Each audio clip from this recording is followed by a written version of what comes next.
Bom, pessoal, nós vamos falar agora sobre três fossas das várias que existem na cavidade craniana. Vamos falar sobre as fossas temporais, sobre as fossas infratemporais, também chamadas de fossas engomáticas, e também sobre as fossas ptérigo-palatinas. Bom, de uma maneira geral, nós podemos observar que todas as estruturas que estão localizadas nesta região agora delimitada são denominadas estruturas temporais, não é? Onde os primeiros fios de cabelo branco começam a aparecer, e daí fica essa denominação de estrutura temporal. Então, anatomicamente, a região de superfície da cabeça é chamada de região temporal. Os vasos e nervos que existem nessa região são chamadas de estruturas vasculares e nervosas temporais. Algumas podem ser superficiais e outras profundas. O músculo que fica localizado nessa região é o músculo temporal. O soalho ósseo é formado pelo objeto da nossa aula, pela fossa temporal. O osso que toma parte na formação desta região, ou a principal peça anatômica óssea, é a escama do osso temporal. Profundamente, nós vamos ter, inclusive, o lobo temporal do telencéfalo removido do plano ósseo. Então, tudo que está localizado aqui nesta região tende a receber essa nomenclatura de estrutura temporal. Então, pode ser artéria e veia temporais, nervos temporais, músculo temporal, osso temporal, fossa temporal, temporal do telencéfalo. Então, aqui nós podemos observar que uma estrutura anatômica muito importante nesta região é a fáscia do músculo temporal, do ponto de vista de um plano anatômico e cirúrgico. Então, essa fáscia do músculo temporal é uma estrutura, né, que, tendo em vista acessos cirúrgicos, por exemplo, na região da articulação temporomandibular ou da própria neurocirurgia, na região do lobo temporal do telencéfalo, né, tem como base anatômica, depois da pele, tecido celular subcutâneo, a camada de músculos da expressão facial, vasos e nervos superficiais, vamos ter essa estrutura muito importante, que é a fáscia do músculo temporal. Essa estrutura esbranquiçada, bastante resistente, que nós podemos observar aqui. A estrutura que está, a principal estrutura muscular, o ventre carnoso, bem espesso, justamente para proteger essa região desse plano ósseo, onde os ossos tendem a ser finos, podendo até ser translúcidos, é o músculo temporal.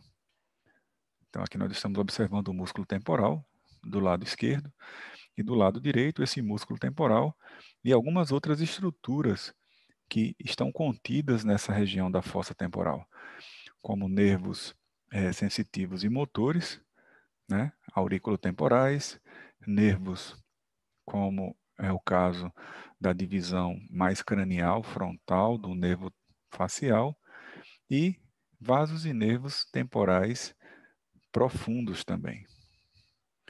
Então, de uma maneira geral, a fossa temporal é esta região que é circunscrita por essa linha chamada de linha curva temporal superior, que parte do processo zigomático do osso frontal, descreve uma curvatura curvilínea. Essa curvatura, vocês podem observar que ela passa pela sutura coronal, formando aqui um ponto craniométrico chamado de estefânio, e essa linha, chamada de linha curva temporal superior, ela se funde com a linha curva temporal inferior para formar a crista supramastoidea, que depois transforma-se em crista suprameática e vai ser esta raiz do processo zigomático do osso temporal, aqui nessa região que eu estou apontando nesse momento. Então, a linha curva temporal superior, ela dá inserção à fáscia do músculo temporal, enquanto a linha curva temporal inferior, ela dá origem às próprias fibras carnosas do músculo temporal. No soalho dessa fossa, nós podemos observar aqui uma parte do osso frontal, a face temporal da grande asa do osso esfenoide, uma pequena porção do osso parietal e a maior parte formado pela face temporal da escama do osso temporal, limitado aqui anteriormente por uma pequena porção do osso frontal e aqui do osso zigomático.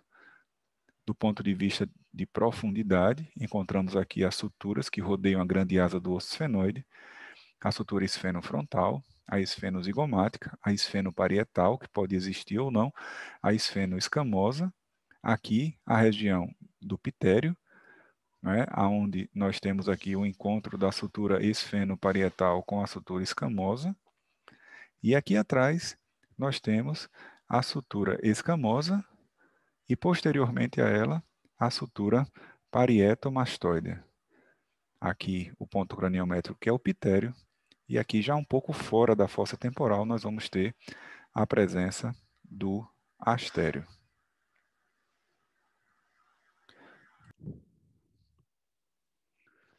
Bom, e aqui nós podemos observar, abaixo da fossa temporal, separado desta por essa crista aqui, ó, que só é visível quando há a remoção do arco zigomático, né? Essa crista aqui, chamada de crista infratemporal. Então, tudo que está abaixo da crista infratemporal, de um plano que vai da crista infratemporal para o arco zigomático para baixo, a essa região nós denominamos de fossa infratemporal ou zigomática, certo? Então, aqui nós podemos observar a face posterior do corpo da maxila, aqui nessa região pós-crista zigomático alveolar, onde evidenciamos a presença dos forames alveolares posteriores e superiores. Cranialmente aqui a presença da fissura orbital inferior, formando em ângulo reto com essa outra fissura, chamada de fissura pitérigo-palatina ou pitérigo-maxilar. Então, esta fossa possui ainda como limite cranial todas as estruturas que estão abaixo da fossa infratemporal. Então, a face infratemporal da grande asa do osso esfenoide, onde nós vamos ter a presença de dois forames principais, né? O forame oval e o forame espinhoso. Havendo forame oval e forame espinhoso, então, nessa fossa nós vamos ter como conteúdo, né, as estruturas que atravessam também os forames ovais e espinhosos, né, cada um do seu lado. Evidenciamos ainda, aqui, como limite parte da parede medial dessa fossa, a face lateral, né, da lâmina externa do processo pterigoide do osso esfenoide. Aqui podemos visualizar. Posteriormente e caudalmente, não existe um limite ósseo. E, lateralmente, nós vamos ter como limite a face interna do arco zigomático, que aqui foi removida, e a face interna do ramo ascendente da mandíbula. Então, nós vamos ter aqui estruturas que estarão contidas dentro da fossa infratemporal ou zigomática. São estruturas muito importantes do ponto de vista muscular e vásculo nervoso. Então, vamos tentar mostrar aqui. Do ponto de vista de estruturas musculares, nós vamos ter aqui, principalmente, a presença de parte das fibras do músculo temporal, que vão se inserir aqui no tendão, parte das fibras do músculo temporal que vão se inserir através de um tendão, na verdade, no processo coronoide da mandíbula. E além desse músculo, nós vamos ter essas outras estruturas aqui, que são os músculos pterigoidolaterais, o feixe superior dele aqui, ó, vindo desde a crista infratemporal até em direção aqui ao disco da articulação temporomandibular, E aqui o feixe inferior dele, que se origina ali na face externa da grande asa, desculpe, na face lateral da lâmina externa do processo pterigoide do osso esfenoide. E temos ainda um terceiro músculo aqui, que é o músculo pterigoide medial, que se origina aqui medialmente, né, na face interna da lâmina lateral do processo pterigoide do osso esfenoide. Algumas fibras se originam aqui nessa região do processo piramidal do osso palatino e da tuberosidade da maxila, e suas fibras vão se dirigir em direção à face interna do ramo ascendente da mandíbula. Então, como estruturas musculares, nós temos essas estruturas aí, e como estrutura, enquanto estruturas relacionadas à drenagem venosa da cabeça, nós vamos ter aqui essa estrutura em forma de plexo, chamado de plexo venoso pterigóideo. Esse plexo venoso pterigóideo leva o sangue venoso de boa parte das estruturas da cavidade bucal, das fossas nasais, que vão se dirigir e formar a veia retromandibular, uma estrutura plexiforme, uma estrutura onde nós temos numerosos pequenas veias que convergem seus afluentes para formar, geralmente em torno de duas, como vocês podem observar aqui, duas veias chamadas de veias maxilares, que vão desaguar aqui e formar a veia retromandibular. Vão formar a veia retromandibular aqui nesse nível. Enquanto estrutura arterial, nós temos aqui a presença da artéria maxilar. Então, está aqui a artéria maxilar, presente na fossa infratemporal. Essa artéria maxilar, por algumas pessoas chamadas também de artéria maxilar interna. Essa artéria maxilar aqui, visualizada porque o ramo ascendente da mandíbula foi parcialmente removido, mostrando que essa artéria maxilar, na fossa infratemporal ou zigomática, ela emite alguns ramos que são ramos descendentes, alguns ramos que são ramos ascendentes, não é? Mas esse é o principal conteúdo, é a artéria maxilar, seus ramos ascendentes, descendentes, anteriores, e depois, um pouco mais na frente, seus ramos terminais que vão penetrar na fossa pitérico-palatina. E, do ponto de vista de estruturas nervosas, nós vamos ter aquelas estruturas que atravessam a, o forame oval, principalmente, né?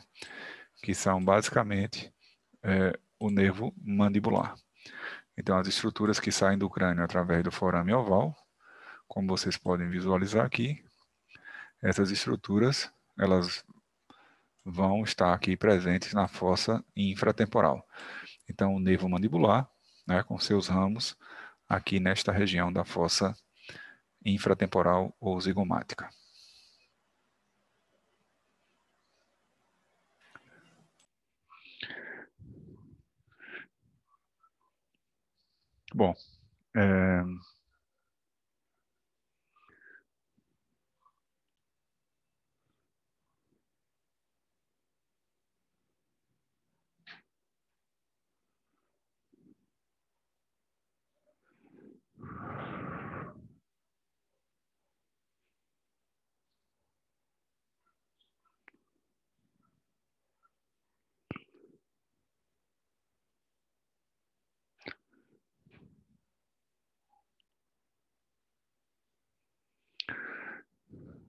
Bom, e para a gente finalizar aqui, nós vamos falar aqui um pouco sobre as fossas pitérico-palatinas, né?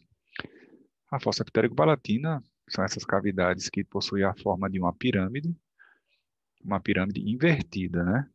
Então, eu tenho a base da pirâmide aqui, situada cranialmente, o ápice da pirâmide voltada para baixo. O ápice da pirâmide, ele é o próprio canal pitérico-palatino, uma parede anterior da pirâmide, uma parede posterior uma parede medial, que é essa cujo principal acidente anatômico é a presença do forame esfenopalatino, que comunica a fossa pterego-palatina com as fossas nasais, e a parede lateral, que ela é a própria fissura pterego-palatina. Então, a parede lateral é essa aqui, que nos permite ver o interior da fossa pterego-palatina. Então, a pirâmide quadrangular, com a base superior, que é formada pela face inferior do corpo do osso esfenoide, uma parede anterior, que é formada pela parte da face nasal da maxila, uma parede posterior, que é formada pela união das duas lâminas dos processos pterigóides do osso esfenoide, uma face lateral, que é essa que é a própria fissura pterego-palatina, e um ápice que desce pelo canal pterego-palatino. Então, nós temos algumas fissuras pterego-palatinas mais apertadas e outras mais abertas. Essa pirâmide, como nós podemos observar aqui, né? O teto, que é a base, a parede anterior, a parede posterior, que nós estamos vendo ela por dentro.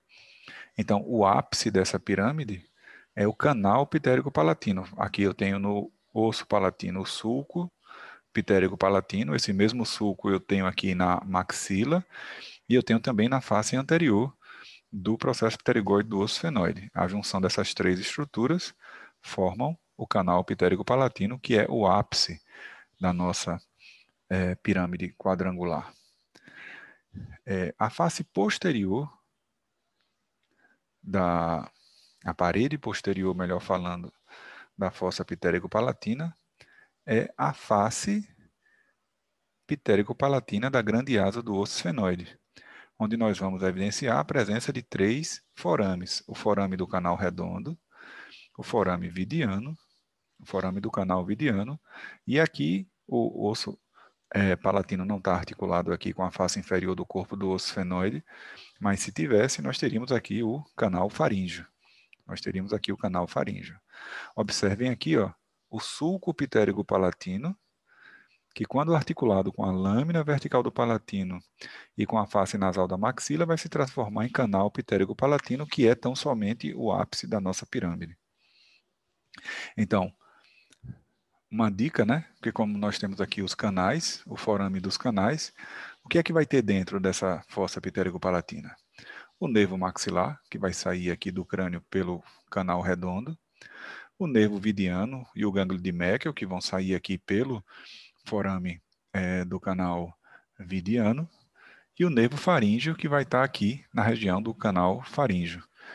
Isso aqui é uma vista cranial, foi feito um corte, uma secção transversal, então é fácil de identificar, né, que isso aqui é esfenoide. Por quê? Porque aqui eu tenho forame oval, forame espinhoso, então aqui eu tenho o canal redondo, medialmente ao canal redondo eu tenho aqui o canal vidiano, aqui eu tenho o processo orbital do osso palatino. Vejam que é o processo orbital porque eu tenho aqui a presença do seio palatino. E aqui eu tenho o processo esfenoidal do osso palatino. Entre o processo esfenoidal do palatino e a face inferior do corpo do esfenoide, eu vou ter aqui esse canal, que é o canal faríngeo. Então aqui, essa vista que eu estou tendo é uma vista cranial, ou seja, foi removida o teto da fossa pterego-palatina para que a gente possa observar o ápice da pirâmide, que é essa estrutura aqui, que é o canal pterego-palatino. Veja aqui o canal pterego-palatino, que é formado pela articulação da maxila, do palatino com o esfenoide, canal pterego-palatino. E aqui é a mesma vista, só mostrando aqui o conteúdo da fossa pterego-palatina, onde eu tenho aqui o nervo maxilar, os ramos terminais da artéria maxilar, o gânglio pterego-palatino, que é oriundo aqui, o gânglio de Meckel, que é oriundo aqui do nervo vidiano. E aqui a presença de quê? Do canal redondo com o nervo maxilar, do canal vidiano com o nervo vidiano e a artéria vidiana, do canal faríngeo, onde eu tenho aqui a artéria faríngea e o nervo faríngeo de Bocch, aqui pelo forame esfenopalatino, a fossa pitérico-palatina se comunica com as fossas nasais. Então penetram aqui, ó, a artéria esfenopalatina e nervo esfenopalatino aqui nessa região. E no ápice da nossa pirâmide, do canal pitérico-palatino, nós temos aqui justamente a presença dos vasos e nervos pitérico-palatinos penetrando no canal pitérico-palatino até chegar à região do forame palatino maior no palato duro. Então, basicamente aqui, mais uma vista dessa estrutura, a fossa pitérico-palatina do canal pitérico-palatino vindo, descendo, até chegar aqui neste nível.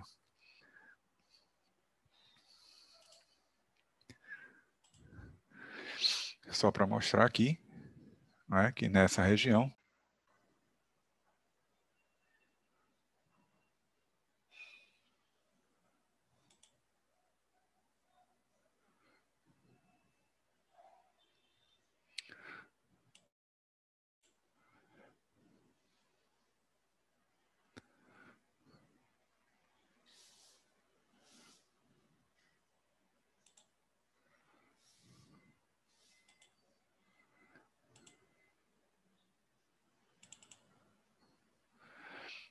bom, deu uma pausa aí, deu um bug, uma travada, mas só para finalizar aqui, mostrando dentro da fossa pitérico-palatina o nervo maxilar, o gânglio pitérico-palatino, oriundo aqui do nervo vidiano, e os ramos pitérico-palatinos que vêm aqui do gânglio pitérico-palatino. É só um detalhe, só para finalizar aí. E também a gente pode mostrar os ramos terminais da artéria maxilar. Então, a artéria maxilar vem aqui da artéria carótida externa, passa medialmente ao colo do côndilo da mandíbula. Na fossa zigomática, emite ramos ascendentes, descendentes, anteriores, e depois ela penetra no interior da fossa pitérico-palatina, né, emitindo aqui os seus ramos terminais. Aqui ela vai entrar aqui na fossa pitérico-palatina, emitindo seus ramos terminais até chegar até a artéria esfenopalatina.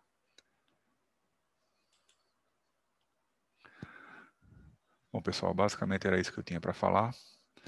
Agradeço aí a presença de todos.